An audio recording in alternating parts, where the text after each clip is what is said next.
السلام علیکم ورحمۃ اللہ وبرکاتہ۔ امید ہے آپ سب خیریت سے ہوں گے۔ رحمت کا عشرہ مکمل ہو چکا، مغفرت کا عشرہ چل رہا ہے، اور انشاءاللہ تعالی اللہ کے فضل و کرم سے جہنم کی آگ سے خلاصی کا عشرہ آنے والا ہے۔ تو اس کی تیاریوں کے لیے ہم بھرپور کوشش کر رہے ہیں کہ اللہ تعالی ہم سب کو بھرپور کوشش کرنے کی توفیق عطا فرمائے۔ تو اس کے لیے میں آپ کو آج آخری عشرے کی دعائیں اور قیام لیل کی فضیلت کے بارے میں بتاؤں گی۔ حضرت عبداللہ ابن عباس رضی اللہ تعالیٰ عنہ بیان کرتے ہیں کہ انہوں نے رسول اللہ صلی اللہ علیہ وسلم کو یہ فرماتے ہوئے سنا کہ ماہ رمضان کی ہر رات اللہ کے حکم سے ایک پکارنے والا 3 دفعہ پکارتا ہے کہ کوئی ہے مانگنے والا، وہ جو مانگے گا میں اسے دوں گا، کوئی ہے توبہ کرنے والا، میں اس کی توبہ قبول کروں گا، کوئی ہے استغفار کرنے والا، میں اس کے گناہ بخش دوں گا، کوئی ہے جو قرض دے ایسی ذات کو جو خالی ہاتھ نہیں خزانوں سے مالا مال ہے، جو اپنے وعدوں کے مطابق پورا کرتا ہے اور پورے سے بغیر کسی کو کمی کے زیادہ دیتا ہے۔ جب شب قدر آتی ہے تو اللہ کے حکم سے جبرائیل علیہ السلام فرشتوں کے ایک ہجوم کے ساتھ نیچے اترتے ہیں۔ ایک سبز جھنڈا ان کے ساتھ ہوتا ہے جسے وہ خانہ کعبہ کی چھت پر نصب کر دیتے ہیں، اور اپنے 100 پروں میں سے وہ 2 پر بھی کھول دیتے ہیں جو صرف اسی رات کھولے جاتے ہیں، یہاں تک کہ وہ مشرق سے مغرب تک کو ڈھانپ لیتے ہیں۔ پھر جبرائیل علیہ السلام کے کہنے سے فرشتے اللہ کے حضور کھڑے ہونے والے، بیٹھنے والے، نماز پڑھنے والے اور ذکر کرنے والے آدمی کو سلام کرتے ہیں، ان سے مصافحہ کرتے ہیں اور ان کی دعاؤں پر آمین کہتے ہیں، یہاں تک کہ فجر ہو جاتی ہے۔ فجر کو جبرائیل علیہ السلام پکارتے ہیں، فرشتوں اب چلو۔ فرشتے کہتے ہیں جبرائیل علیہ السلام، اللہ نے امت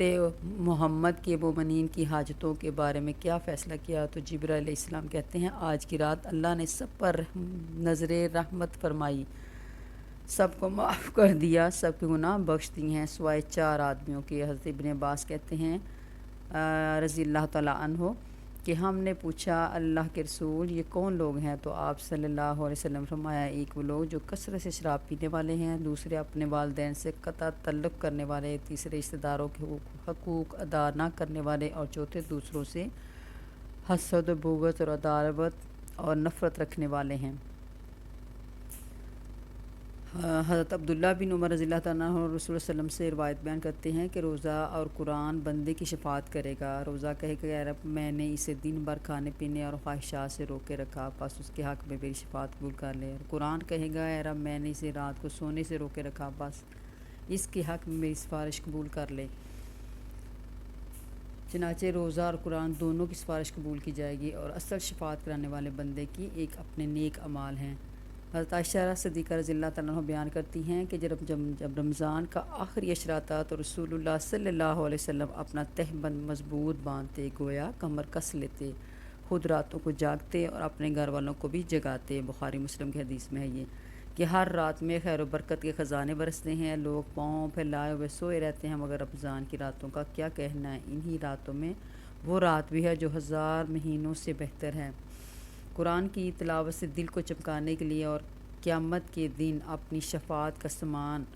کرنے کے لیے رمضان سے زیادہ قیمتی وقت کوئی نہیں۔ پتہ نہیں اگلا رمضان ہماری زندگی میں آتا ہے یا نہیں، اس لیے اس کو کوشش کریں کہ اپنا زیادہ سے زیادہ وقت جو ہے وہ آپ اللہ کی عبادت میں گزاریں، قرآن پڑھیں، توبہ استغفار کریں، اور صدقہ زیادہ سے زیادہ ان دنوں میں دیں، کیونکہ نبی کریم صلی اللہ علیہ وسلم ان دنوں میں بہت زیادہ سخاوت کیا کرتے تھے۔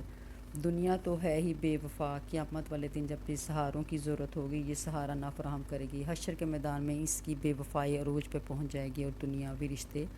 یوں منہ موڑ لیں گے جیسے ان سے رشتہ تھا ہی نہیں۔ اللہ تعالیٰ فرماتے ہیں سورہ عبس میں، یوم یفر المرء من اخیہ و امہ و ابیہ و صاحباتہ و بنیہ لکل امرئ منہم یومئذ شأن یغنیہ، جس دن آدمی اپنے بھائی سے بھاگے گا اور اپنے ماں باپ، بیوی اور بیٹوں سے بھاگے گا، اس لیے اس دن میں ان سے ہر ایک آدمی کی ایسی حالت ہوگی جو اسے دوسروں سے بے نیاز کر دے گی، بلکہ انسان کا اپنا بدن بھی اس کے خلاف ہو جائے گا۔ قرآن حکیم میں قیامت والے دن کا نقشہ یوں کھینچا گیا ہے، جس دن انسان حساب و کتاب کے لیے مجرم کی طرح کٹہرے میں کھڑا ہوگا، اس وقت یہ حالت ہوگی۔ سورہ یاسین میں ہے، الیوم نختم علی افواہہم وتکلمنا ایدیہم وتشہد ارجلہم بما کانوا یکسبون، اس دن ہم ان کے منہوں پر مہر لگا دیں گے، اور ہم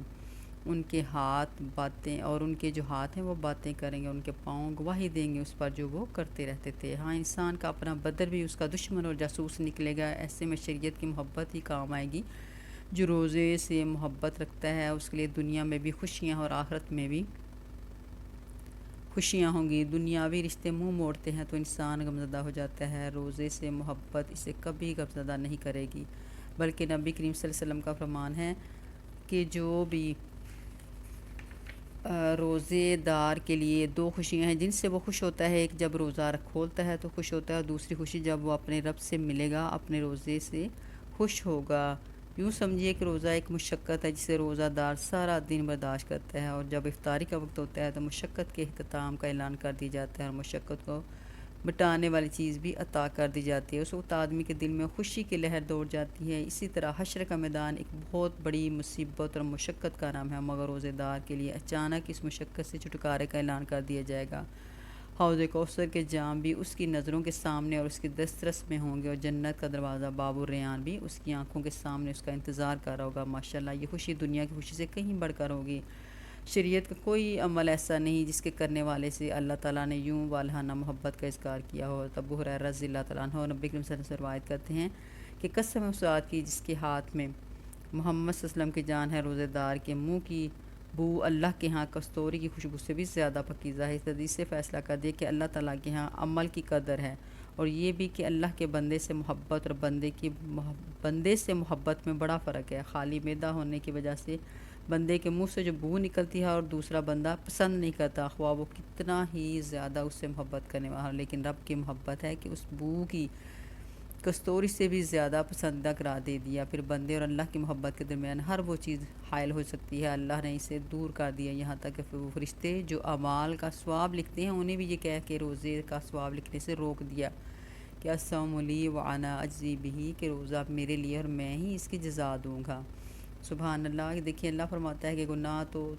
گناہ بندو تم نے کیے، خطائیں تم نے کی تھیں، مگر روزہ بھی تو میرے لیے ہی رکھ رہے ہو، آج میرے اور تمہارے درمیان کرامن کاتبین کا واسطہ بھی کیوں رہے۔ اس لیے تمام صغیرہ گناہوں کو دو دیا جاتا ہے۔ روزہ جو ہے جہنم سے دور کرنے اور جنت میں داخل کرنے والا عمل ہے۔ روزہ بندے اور اللہ تعالیٰ کے درمیان محبت بڑھانے والا عمل ہے۔ حضرت ابو ہریرہ رضی اللہ تعالیٰ عنہ نبی کریم صلی اللہ علیہ وسلم کے بارے میں فرمایا کہ جس نے من قام رمضان ایمانا واحتسابا غفر لہ ما تقدم من ذنبہ، کہ جس نے رمضان کی راتوں میں قیام کیا ایمان کی حالت میں اور ثواب کی نیت سے اس کے پچھلے گناہ معاف کر دیے جاتے ہیں۔ نبی کریم صلی اللہ علیہ وسلم راتوں کے قیام میں مستقل کاربند تھے۔ یہ نماز تہجد ہی ہے جسے رمضان مبارک میں رات کے ابتدائی حصے میں پڑھ لیا جاتا ہے، یہ تمام لوگ شریک ہو سکیں۔ ایک رمضان میں نبی کریم صلی اللہ علیہ وسلم نے 3 رات یہ قیام فرمایا۔ رمضان مبارک کی راتوں میں قیام کرنے والے کے لیے سابقہ گناہوں کی معافی کا وعدہ ہے، گناہوں کی معافی بھی ہے اور قیام کرنے پر اجر و ثواب بھی ہے۔ لیلۃ القدر میں نبی کریم صلی اللہ علیہ وسلم کے لیلۃ القدر میں حضرت ابو ہریرہ رضی اللہ تعالیٰ عنہ نبی کریم صلی اللہ علیہ وسلم سے روایت کرتے ہیں کہ جس شخص نے ایمان کے ساتھ ثواب کی نیت سے شب قدر میں قیام کیا، اللہ کی عبادت کے لیے اس کے پچھلے گناہ معاف کر دیے جاتے ہیں۔ قیام کا مطلب ہی اس رات کو اپنی طاقت کے مطابق جا کر اللہ کی عبادت کرے، نوافل پڑھے اور توبہ استغفار کرے، عشاء اور فجر کی نماز بھی باجماعت نماز ادا کرے۔ قرآن حکیم ہے کہ اکیلی لیلۃ القدر کی عبادت 1000 مہینوں سے افضل ہے۔ تو اس لیے اس رات کوشش کریں کہ زیادہ سے زیادہ جتنا آپ خوشی سے جاگ سکتے ہوں کثرت سے اللہ تعالیٰ کی عبادت کریں، توبہ استغفار کریں، اللہ سے معافی مانگیں، اور اس کے بارے میں آپ کو جہنم کی آگ سے بچنے کی کافی دعائیں ہیں، ان کے بارے میں کچھ نہ کچھ آپ کو بتاتی ہوں کہ ربنا اننا آمنا فاغفر لنا ذنوبنا وقنا عذاب النار، یہ آخری اشرے کی دعائیں ہیں، کوشش کیجیے گا کہ ان کو بار بار سنیں۔ سورہ آل عمران کی آیت نمبر 16 ہے، ربنا اننا آمنا فاغفر لنا ذنوبنا وقنا عذاب النار، اے ہمارے رب بے شک ہم ایمان لے آئے، لہٰذا ہمارے لیے ہمارے گناہ بخش دے اور ہمیں آگ کے عذاب سے بچا لے، آمین ثم آمین۔ دوسری دعا ہے ربنا آتنا فی الدنیا حسنۃ وفی الآخرۃ حسنۃ وقنا عذاب النار، کہ اللہ ہمارے لیے دنیا میں بھی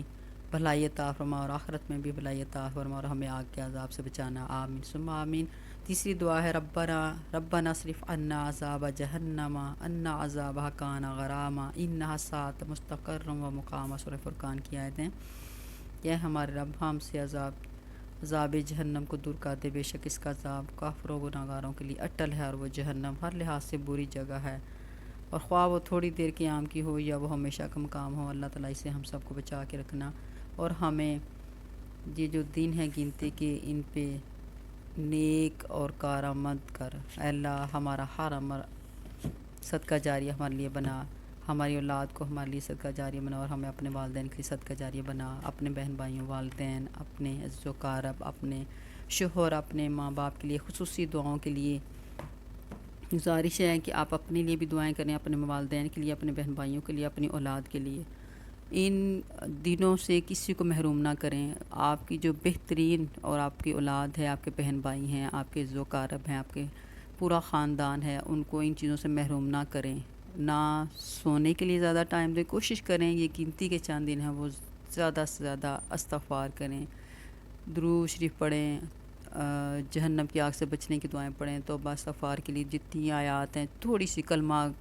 کچھ نہ کچھ پڑھتے رہیں۔ اللہ کے فضل و کرم سے ان دنوں میں اللہ تعالیٰ آپ کے نفلوں کو بھی فرضوں کے برابر کر دیتے ہیں۔ چھوٹی سے چھوٹی ہماری جو دعا آپ کے منہ سے نکلے گی وہ اللہ تعالیٰ ہمارے لیے صدقہ جاریہ بنائے، اور کوشش کریں زیادہ سے زیادہ شیئر کرنے کی اور صدقہ جاریہ کی نیت سے۔ اللہ تعالیٰ ہمیں اور ہم سب کو نیکی کے کام کرنے کی توفیق عطا فرمائے، آمین ثم آمین۔ السلام علیکم ورحمۃ اللہ وبرکاتہ۔